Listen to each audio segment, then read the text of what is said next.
I have to be wary and aware and conscious all the time, because I know that what I might say or what I do impacts others. Sometimes massively, like their entire life changes. Yes. Which also can mean sometimes people give their power away to that thing that you say. Do. Yeah.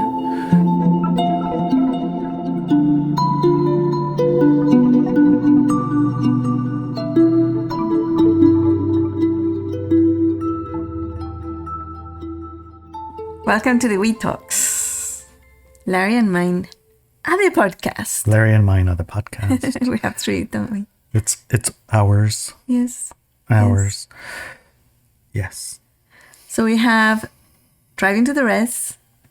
We have the second hour. The second hour of Driving to the Rest. There's a giant bug on your head. Oh, that's probably a spider. Don't know what that is. No, it's a carpenter ant. So we have Driving to the Rest, 3 hour and hour 2, which is the second part is for all of our sponsors at Subscribestar and at Walk With Me Now. We have Woo for Thought, which is a long essay format podcast, and we have the We Talks. And the We Talks are something else completely. Who's the we, honey? We have, if you'd like to know all about the We, then find our podcast on Substack, the We Talks, and go to episode 1. Or we don't have that many episodes. I think we're 8 or 5. Something like that? Okay. Either way, it's not a lot of episodes, but oh boy. They're long, and I think a lot of individuals, the comments that we receive when the We Talks is, I relate, and this is the history of humankind, and this is how the core of our essential nature is being described here. That's the type of comments. Right. Yeah. So you can read the articles too. Mm-hmm. The We Talks at Substack. Yeah. That's how I found it. Just type We Talks. Yeah, the We Talks and Substack and Inelia, and you'll get them. Got it. So we are here today. Are we here? We're here, you and me. Is the we here? The we, remember, we tried to have conversations with the we, and it turned into bananas. Bananas. Yes, yeah. It turned everything into bananas. Everything turned into bananas, right? So to catch you up on what that means, though we like to think of me as Monkey Boy. And so inevitably when we start talking with the we end up at bananas. Yes. Over and over again. Yeah. The bananas come in different colors. A banana is the only food. How do we grow better bananas? What's the best thing to do with a banana? Yes. How do you eat it best? Can you cook a banana? Yeah, so our questions turned somewhat nonsensical. So we will keep the we on tap. Mm-hmm. Present, but not driving. Yes. Which is appropriate to the title of this podcast, which is Whose Body Is It Anyway? Mm-hmm. And like usually the issue I have when it comes to bananas around the we is that even a very simple sentence like whose body is it anyway takes me so far down the rabbit hole, because it's being in the presence of the we opens up your awareness times 1,000 or so.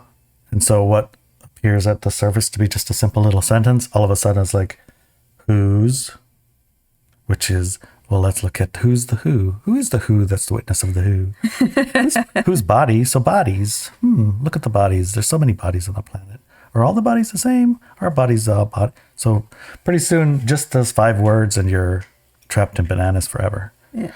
Is it? What is the existence? What is it anyway? Yeah. So whose body is it anyway? In this case, well, I guess I'm going to start with, you look just like any old human woman to me. Old? Who are you calling old? Okay, so I'll start that one over.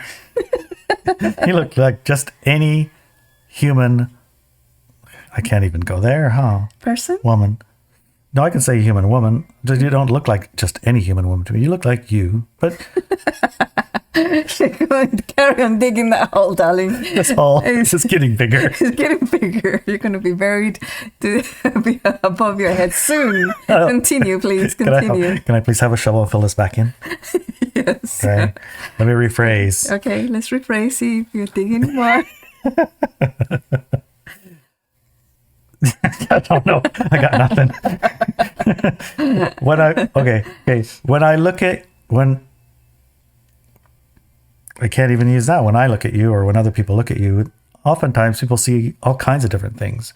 But generally speaking, they see a woman standing there. Mm-hmm. You don't have like extra ears or eyes or noses or arms or protuberances or nothing. You're just woman standing there. Mm-hmm. So that body doesn't look any different aside from you're beautiful and you smell nice and all those things than any other good save, darling. Any other human woman body, right? They resemble each other.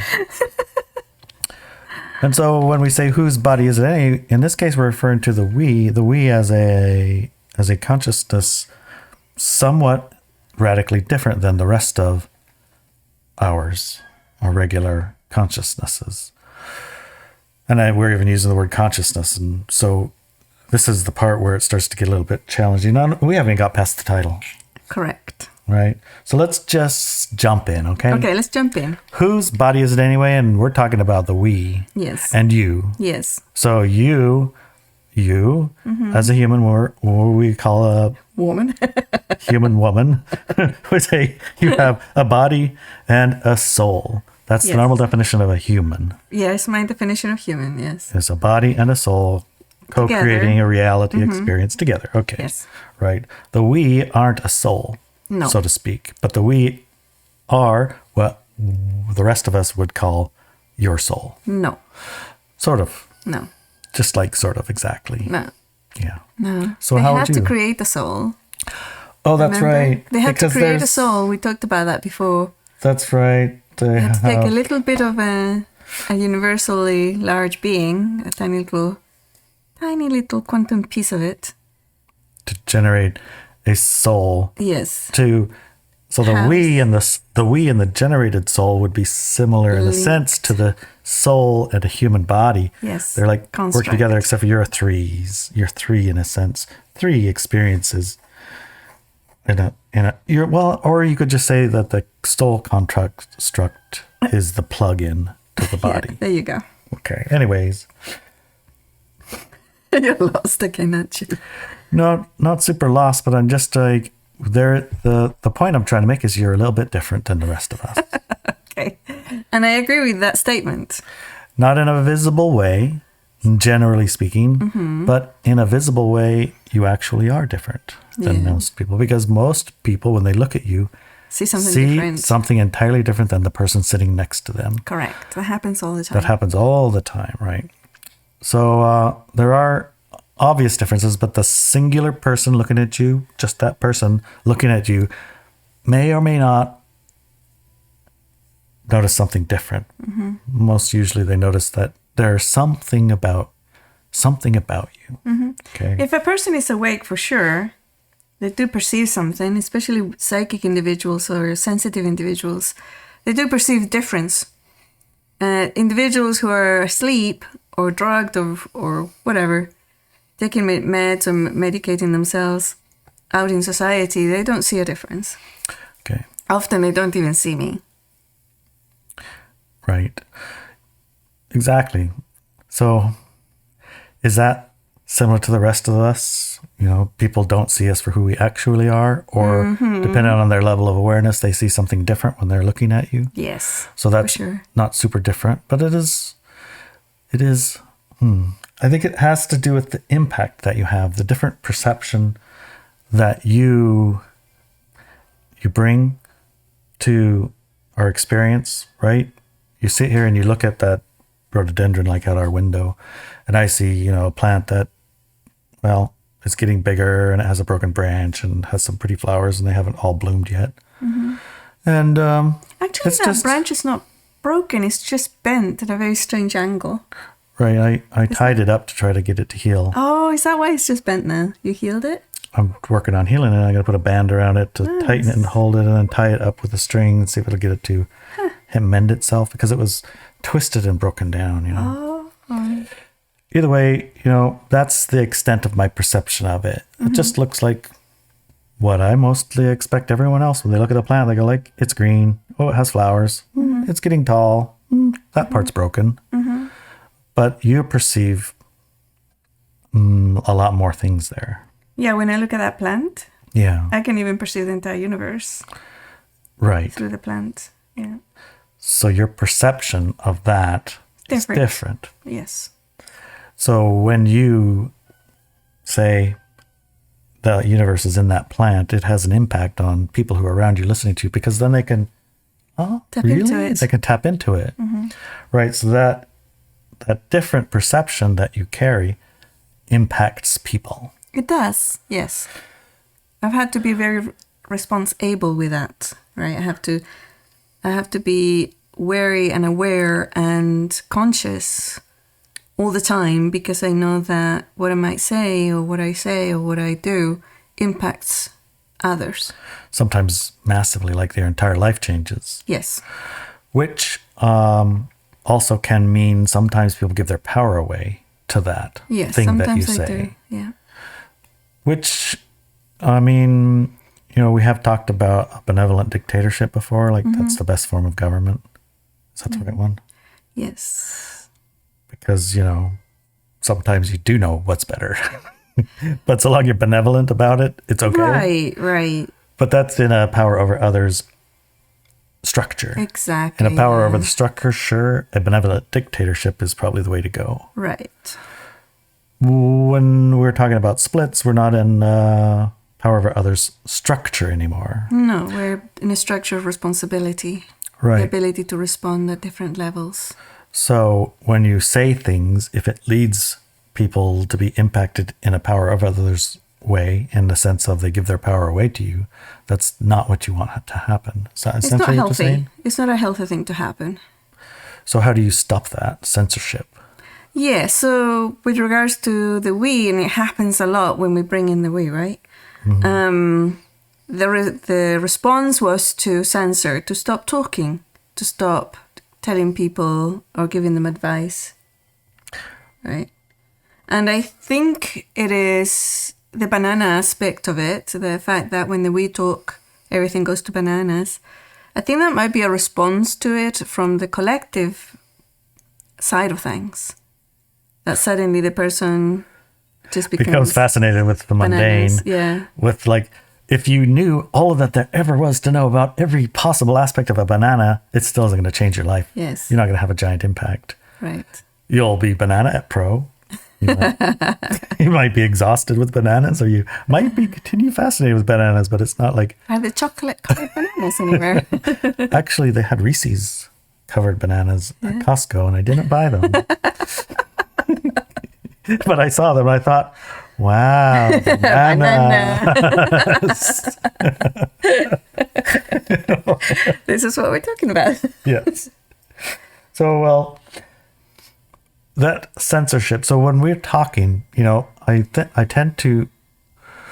find it interesting, your experience of life, but also how it translates to our human body and human soul's experience, where they might have parallels, you know, that your different perception of can open the door to a better understanding of our own nature also, right? Yes. So in the sense of censorship, most of, not all of us who are listening censor what we say based on certain things. Oftentimes, the main reason we'll censor is fear. Fear that if we say something, then we'd all of a sudden become like, could be responsible for that person's now their life because they've decided to do X, Y, Z, and I said it, now it's my fault. Or I'll censor what I say because I may believe what I am saying now is true, but I could be wrong. And if I say it and you believe it, and then it turns out I'm wrong, then I'm to blame. So there's more fear, right? Or if I say something and you act on it, again, what if in your life it turns out terribly. So my advice was bad. You know, Again, these are all fear-based censorships. But I've seen that a lot with individuals, that they will hear the advice or the broader view of a situation. At least that's what my perception would be. They're listening, they're hearing the broader other viewpoints around the situation. Then they go away and do something. It goes wrong, comes back and says, but you told me to do it. Right? So it's your fault that this has gone wrong and why I'm happy right now. Yes. Right? And I'm going to sue you. And you go like, wait, I never told you to do that. I was telling you what I see and perceive and what I would do, but I never said go out and there and do it. You have to take all that information and look at it from your own perspective and your own authority, and then act from your own authority and what you know, because nobody knows your life best than you. Plus, a lot of individuals will come for us for advice, and they will tell a story and ask for advice. And if you listen to that story, you know what advice they're looking for, because 100% they're censoring what they're telling you. They're not telling you the whole story. No. They're telling you whatever it is that's perfect to support their next decision. Right. And they're pretty much looking for allies to make their decision for them. Yes. That then they can later say, well, it wasn't my fault. I mean, I was just listening to you. Mm-hmm. Yeah. Right. So there's a lot of fear, blame, fault, so that kind of thing attached to the giving away of data, the impact of the data that you give out. Right. And so in the sense of a normal people, we censor what do we say for mostly lower frequency reasons, right? Like fear, yeah. Like fear. For the we, you're not censoring it for a low frequency reason. You're censoring for a different reason. The censoring The impact specifically. Sorry? Specifically around the impact that the words you have have. It was surprising to see that when we speak, the impact that their words have on other people was so large. So that was surprising. Right. Yeah. And it was like interesting and known, because for most of my life that we have stayed silent towards other people. Most people didn't perceive them. Most people didn't care. And when individuals have perceived the we, it's usually impactful for them. And then when the we have actively, consciously taken over and start talking, their words have huge impacts on the people. And the issue is that, what I said before, the person gives certain information or a question, and we answer within that limitation of the question itself. Right. So then any answer is going to validate what the person thought of originally anyways. So it could be that. But the level of misunderstanding between what a person says and what we understand, and then I have to translate it to what the person is actually saying. Right, because it's like they're saying things that aren't necessarily fully what they actually are asking. They're saying what they want to hear you answer to. Or they speak in a way that is very limited. Or they have a very limited perception of what they're actually talking about. Exactly. So, for example, somebody asked so many years ago, how many incarnations have I had here, on in a physical universe, something like that. Yeah. Then we looked and saw 3 incarnations or 4 or something, very little. The rest of the people had thousands, sometimes of them millions of incarnations in physicality. Well, they saw millions actually, but so the question was further like human, right? How many human incarnations? I'm like, well, about 3. And the person then translated that into meaning that they'd only had 3 incarnations ever in the entire existence of their existence. Right. They heard you, but they misapplied the data, misinterpreted what you answered. Because they had a limited perception of what incarnation meant. Incarnation means. Mm-hmm. Yeah. Yeah, it gets like slogging through the mud. So that's part of it. That's part of the limitation, because if you can't communicate properly because you don't have the vocabulary or or a common vocabulary to speak with another person. It's like you trying to speak to somebody who only speaks French, right? It's like if you try to speak with somebody who only speaks French, how are you going to communicate with them? Mostly with hands and drawing and pointing and pictures. Yeah. And you'll be a little bit limited in what information you can share. Right. You're not going to talk about the universe, the world, and everything, right? Because it will be impossible to try and talk about that when you don't speak French and they don't speak English. Right? At the level that you're describing it, I imagine some of our listeners, if not most of them, probably most, if not all of them even, have had some experience with altered states of awareness that are expanded beyond our normal, everyday mundane. Yeah, probably, right? Yeah. And maybe even had experience with connecting with Gaia or connecting with the universe or even a plant or a tree at an experiential telepathy level. Mm-hmm. And you'll find, I think, well, at least I found that the breadth of the communication is huge, much bigger bandwidth than the words might transmit. Mm-hmm. So you get an answer to a question that you're barely forming, and the answer is in there, and simultaneously your answer question thing is just like this big ball of data. Yes. And then trying to put that into words, we always have trouble with because words are limited. Yeah. So here's an example. Larry, tell me what the color blue smells like. Well, it smells like blueberries. It smells like blueberries? Yes. Yeah. So you immediately translate it into something that's blue and it has a smell. Yes, even though it's not entirely accurate, it's accurate enough for my purposes. So, Larry, how are you going to prove me wrong? Larry, what do blueberries smell like? Blue. Yes, that's exactly what you were saying, right? It's like the perception and translation of things don't always translate. Yeah, they don't work that way. So that's part of, I think, why having a conversation with a we, despite the bananas thing, it ends up exactly what you said. You give the answer, the data is correct, but the interpretation and the amount of data isn't able to be talked easily. Right. So the best way to engage with the we is mostly, in my experience, with your mouth shut and maybe experientially. Yeah. And just sitting in that.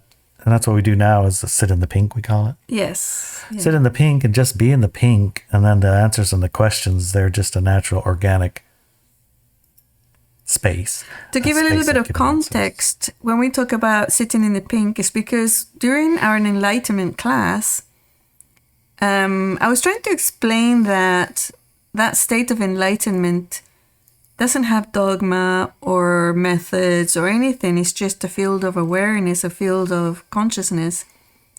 And to pull it out of all religiosity, I said, let's just call it a color. Why not pink, right? Let's call it the color pink. You're going to sit in a color pink. Sit in the pink. And that's where it came from, That's where it came from, yeah. So, yes, I found that sometimes,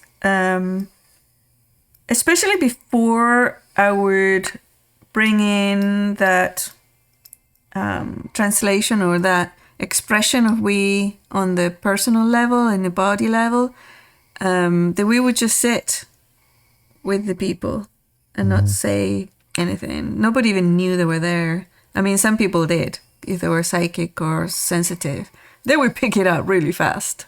Yeah, it's unmistakable. Mm-hmm. It's like, I know, if you walked in a room with 1,000 or 10,000 people, you knew you walked in that room. Yes. If you're even the slightest bit sensitive. Right. So were you able to ever censor that energy field? Do you mean the we field? Right. Censor it? Just moving in and out of physicality is enough that, Okay. Yeah. So the last little bit I wanted to talk about with censorship, censoring ourselves, it seems also that censorship at a collective level can be a way that we, I guess in a sense, solidify the experiences we want to have at a collective orchestration level, Mm-hmm. So if the news that you always listen to censors what it says so that it matches the reality you want to be experiencing, and the channels that information can come to you are also censored so that I guess challenging data isn't entered into your reality. Then it helps hold that reality solid, right? Yeah, you fall So we asleep. selectively, collectively orchestrate the censorships that we experience. Yes. And our impact, the We Talks, our podcast, Drive It to the Res, our expression, the impact that we have. Mm-hmm.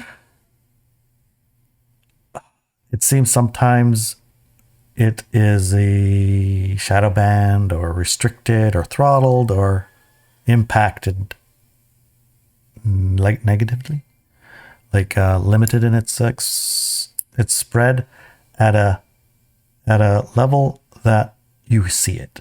In other words, if I make a post on Instagram or Facebook or something, you get like 5 or 10 or 20 people see it in the whole planet. Even though there's tens and millions of people who have access to that information, only a very limited number of numbers shows up on that thing, right? Mm-hmm. So is that us censoring ourselves, or is it the collective censoring itself, or is it some other form of censoring, or is it not related to censoring at all?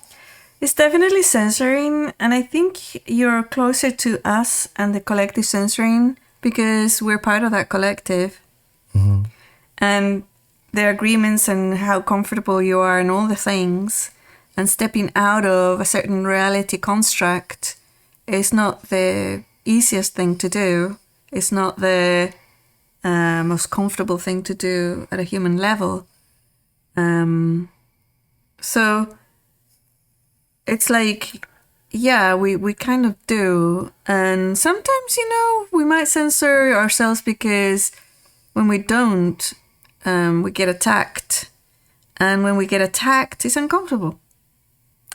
Right? It's not about fear of death or whatever, but it's just unpleasant and it's uncomfortable. Especially if that attack comes from somebody close, somebody near. Yep. So it's like you said, we have this really beautiful stickers and postcards with Driving to the Res. Right, we do. With a Sasquatch in it. Yes, they're so also cool. Really beautiful. And we stick them onto notice boards around the area. Right, we do. Invariably, a few days later, we come back and they're gone, even though there's posts there for months and months and months. They're yellow and curled up. Some of them years they've been there.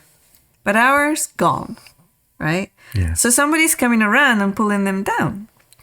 Right, and I wasn't sure if they're pulling them down because they like them so much. They got a stack of them. They love them so much. Or they just don't want ours on there. Right. I'm not sure which one it is. And that's an orchestration because you're not a victim of it. And No. they're not the aggressor of it. Or you're not the aggressor trying to impinge on their reality. And they're the victim that has to defend themselves and their reality. It's not like that. It's more to do with the color. How much pink can you put in a place before all the other colors vanish? Do they vanish? Right? Some of those colors will vanish because you can't They can't coexist. maintain it. They don't coexist. They cannot coexist, and that's why we're having a split. Okay. So we got to navigate censorship and Being comfortable. self and others and a lot orchestrations of the, and allow. a lot of the censorship that I have perceived within us, this group, and within other light workers who have gone public, a lot of it is fear of power. Because the previous experiences they've had was power over others, Right. not power to do. Right. So it's very, very difficult for a lot of light workers to step into that power of influence around the world. Because of the whole therefore- power or other Yes. thing, right? Yeah. So, yeah, that censorship comes in, shadow banning, all those things coming through that door of, and it's exploited, obviously, right? Because that fear of power doesn't have a very specific, okay, I'm only going to censor myself to people who blah, blah, blah, blah, blah. Right. Right? It's like a blanket. So that is then exploited as one of your weak points to be silenced at a global level. Well, moving from exploitation, speaking of which, What? there's a phrase you use in this Whose Body Is It Anyway article that I thought the choice of words was interesting, called hijack our I. Mm-hmm. So generally speaking, when you get hijacked, that's not a good thing. No.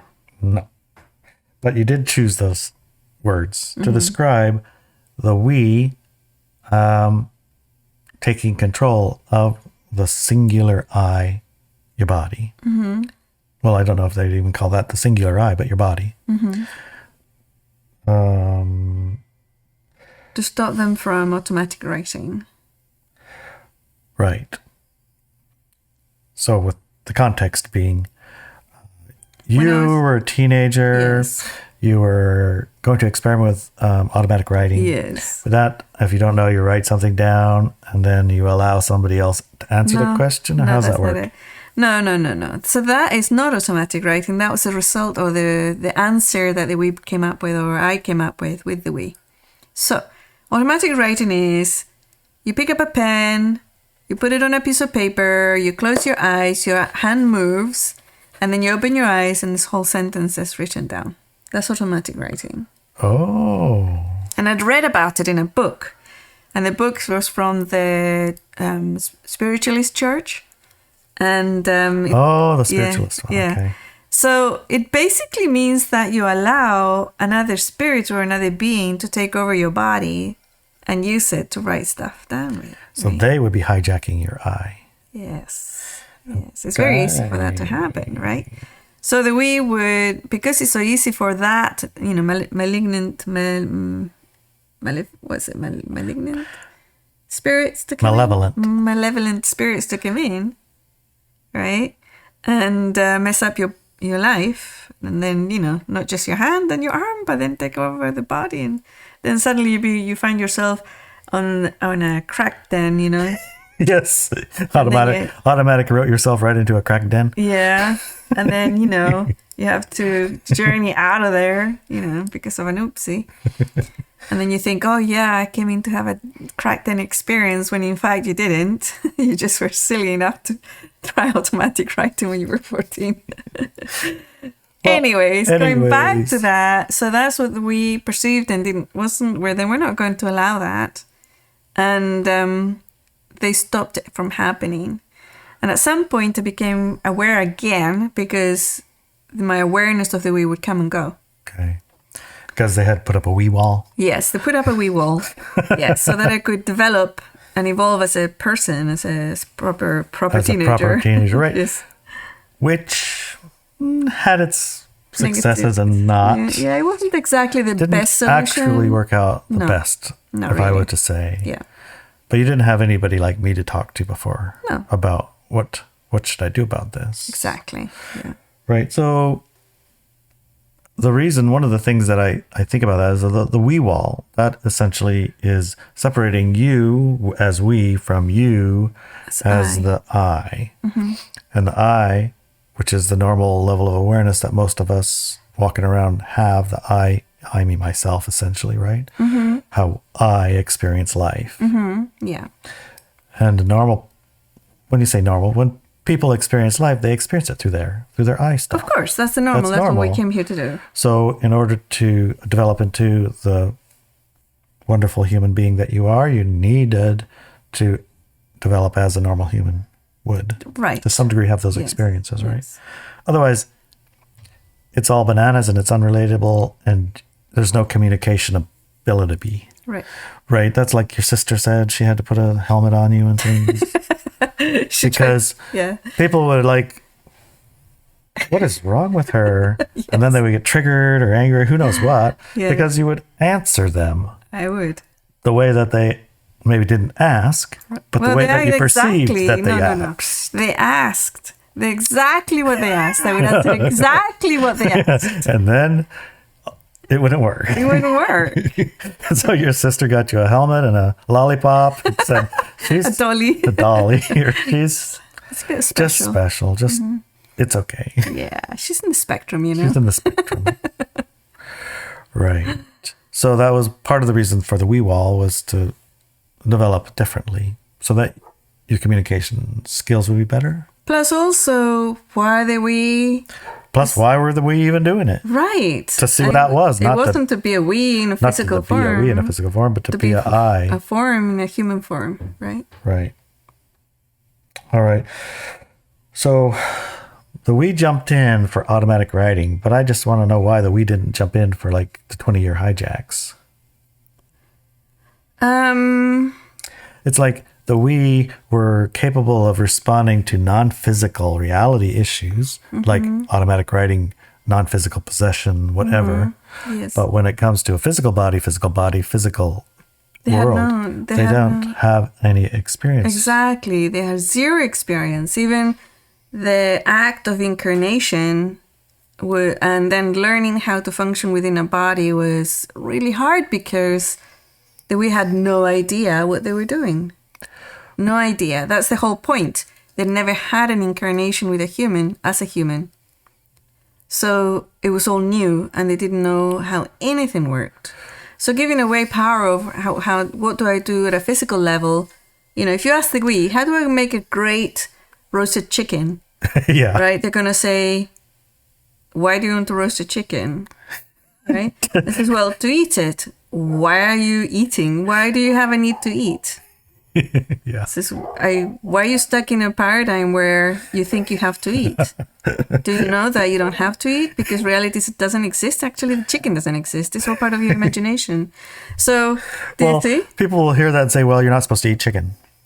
So should we be vegetarian? Yes. Okay. They immediately translate that into vegetarian. Yes. So we would say, well, why are you eating lettuce? Why are you eating a vegetable? Do you know who I heard just yesterday saying that very same thing? What? Remember we were talking about that. I was like, what about the vegetables? I can't go in there and slaughter the lettuces. It just feels mean. Joe Rogan. Oh, really? It's like vegetables and plants, I think they have a much larger consciousness than they do. Than people assume. Yes. I mean, animals and whales and things like and Bigfoot and whatever, but plants have a level of awareness too, and I don't think it's okay to just go slaughtering them too. Exactly. So that's where we go with that question of how do you roast a good chicken, right? Be nice to the carrot. That's how relevant, or how do you get out of a 20-year hijack, 20 What years. the hell? It's like, what are 20 years? What is a hijack? Who cares 20 years and 10 billion? Yeah. 20 years is a sneeze. Yes, exactly. I will get out of it eventually. Well, at least you're not automatic writing. Yes. So I come out translate this to humans. I came out when I become aware of it again of the we. I figured out. Wait, okay. So an automatic writing, got it. So what we're gonna do is I'm gonna write a question. I was 14. I'm gonna write a question and then we are gonna answer. So I'd write the question. I close my eyes because at the time it was that wall was very thick, so that I could develop as a human. And I would close my eyes and then I opened them again and there was 2 or 3 pages of answer. Yep. Yeah. That's freaking excellent. And by outside appearances, it would look like automatic writing, but it wasn't automatic writing. No. And then also in a similar way, I've noticed I'll see, say, some super high frequency fairy angel being incarnated into a body, right? Mm-hmm. And they're all this super duper light. Mm-hmm. And then they'll end up being a heroin addict on the street, totally passed out, wastrel, and totally not being that thing that they are. They came in for it to be, right? Yes. You go like, what the hell? Why are you? How? What happened? How can something of that frequency go there? Right. Right. And this sort of kind of explains it, right? How? How does it explain it? Well, to the degree that being has no concept or idea of what a light dark experience is. Human physical I, me, myself experience is, right? Mm-hmm. From that contracted sense of reality, the higher frequency wisdoms don't apply. Mm-hmm. Yeah. In some ways. Right.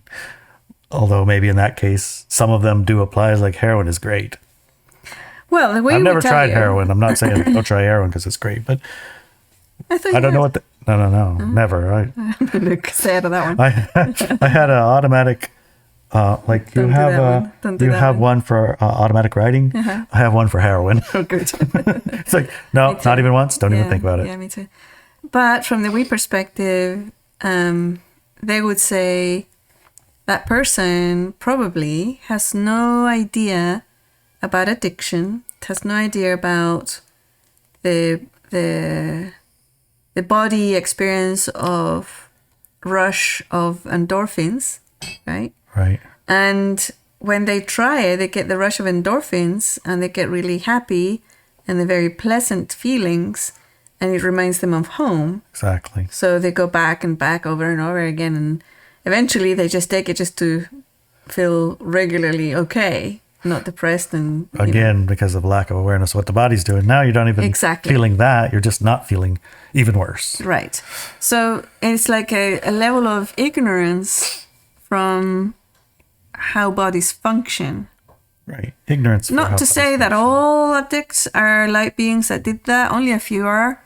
I mean, a lot of the addicts are here because they love being addicts. That's a great way to have a An light dark incarnation. incarnation. Yes. You can go wild and have plenty of Yes. things to blame it on. Yeah. And it's not your fault too. Never. No.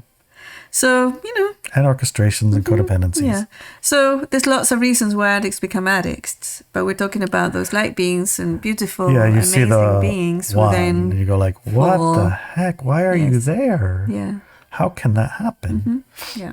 So that's kind of clears it up a little bit to me.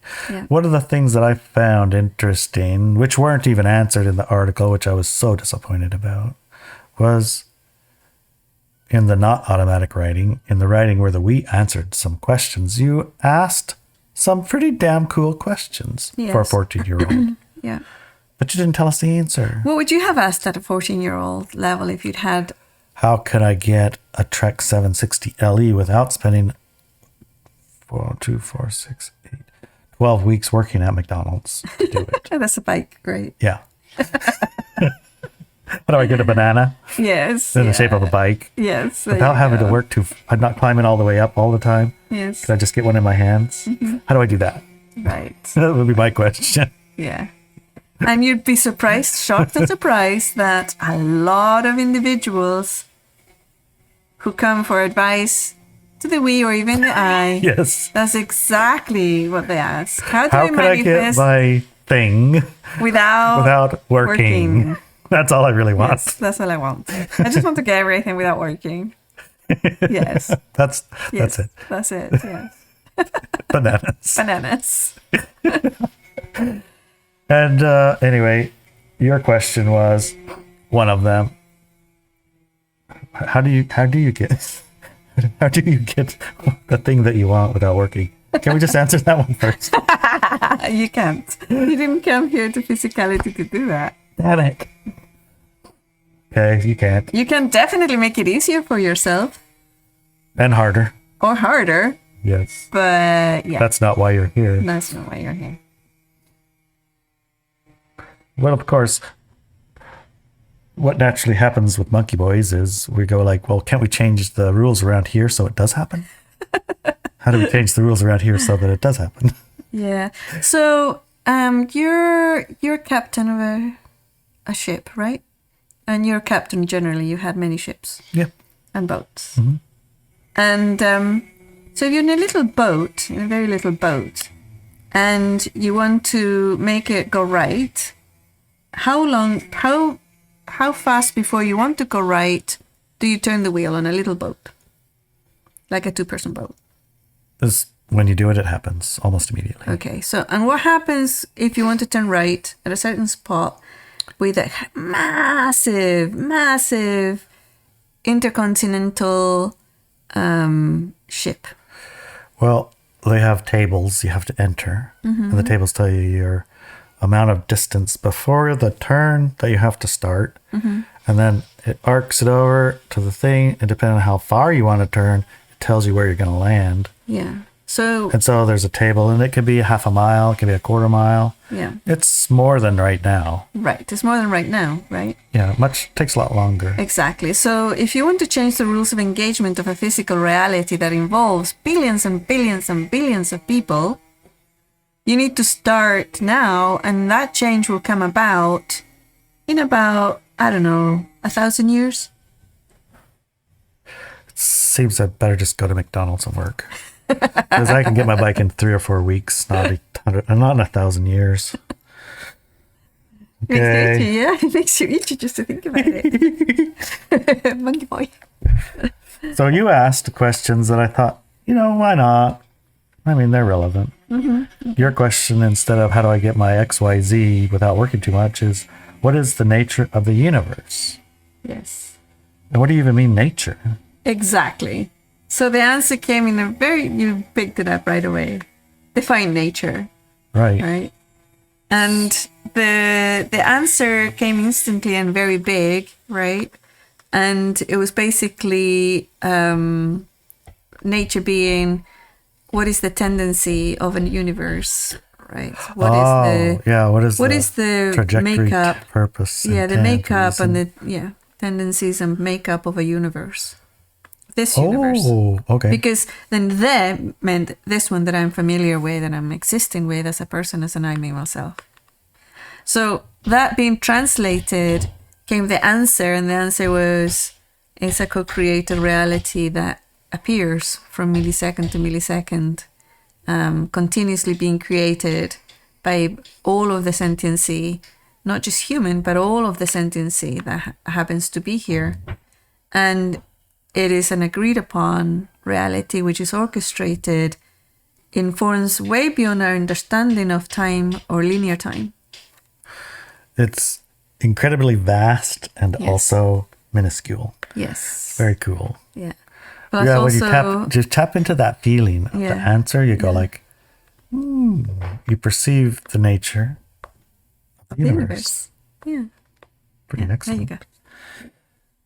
Good question, good answer. Yes. And it's a pretty big ship to turn. Yes, a very big one, yeah. You have to learn to speak a lot of languages. And a lot of how do you talk the plants into giving me a bike? Yes. They don't even know bike. Or why would you bike? Right. Another question was, who are we?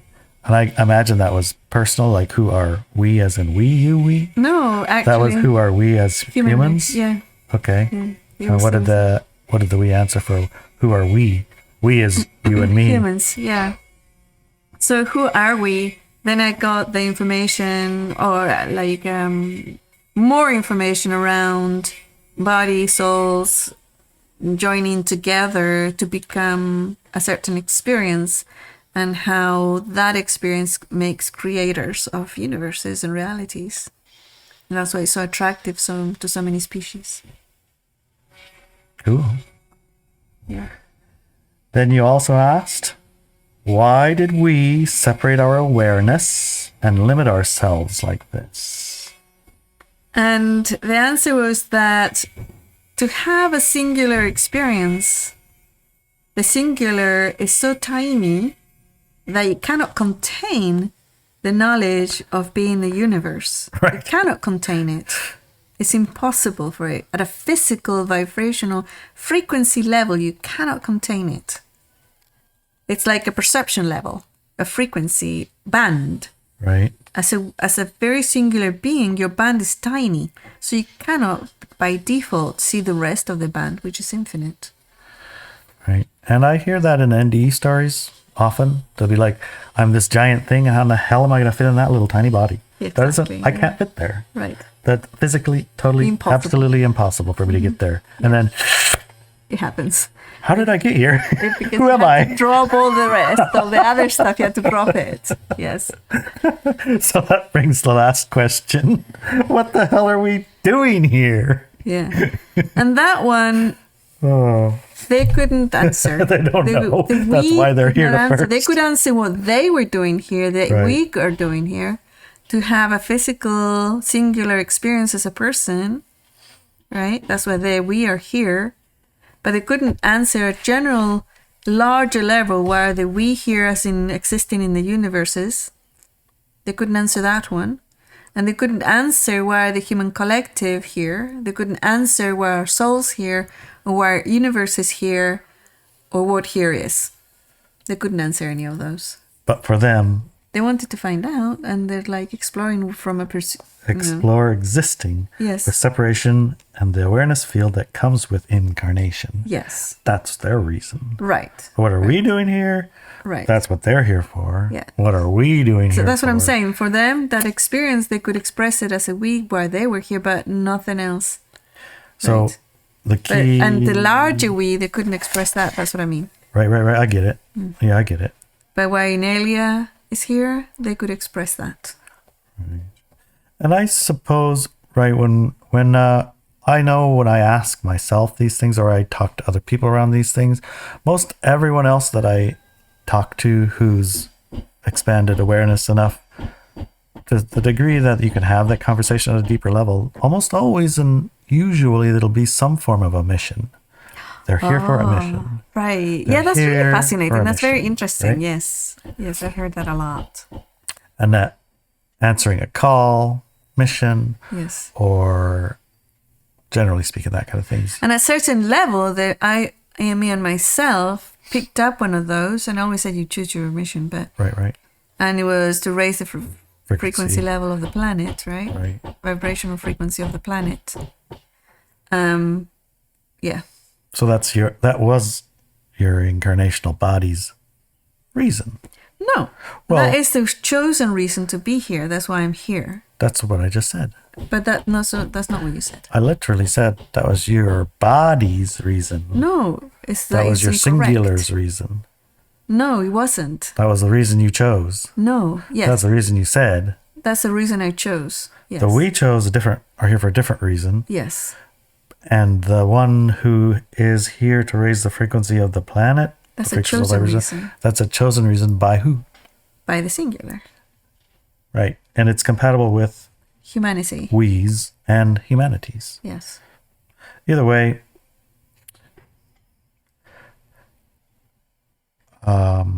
says, oh, you creature, can you raise the frequency level of the planet, please? Can you help with that? There's millions and billions of people coming in to do that. Can you do that too? Sure, that sounds interesting. Okay, I'll do it. Okay. It's like good conversation. That kind of like, that leads us to the last bit I wanted to talk about real quick. And it was part of the article that impacted me good. It was, our physical body is her own owner. Of course, I translated that, his own. Yes, of course. Yeah, because you're a man. Your body's a man. Yeah, our physical body is our own owner. Yes. And our physical bodies owns themselves, yes. Our soul, singular soul, and we expression, in your case, treat the body as their own. Like you own it. Yeah. People often say my body. My body and it's mine and I own it. Yeah. And it's my body. They're speaking from a soul perspective when they say that? Yes. And the body doesn't speak that way? What does the body say?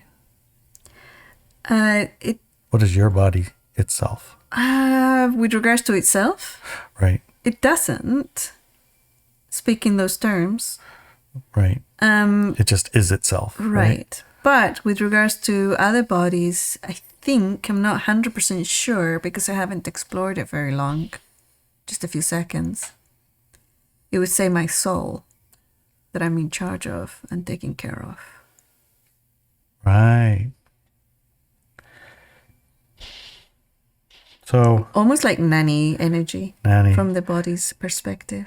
At least in mine. I think yours because they don't much. Yeah, too. They don't souls don't fare well in non-physical exactly.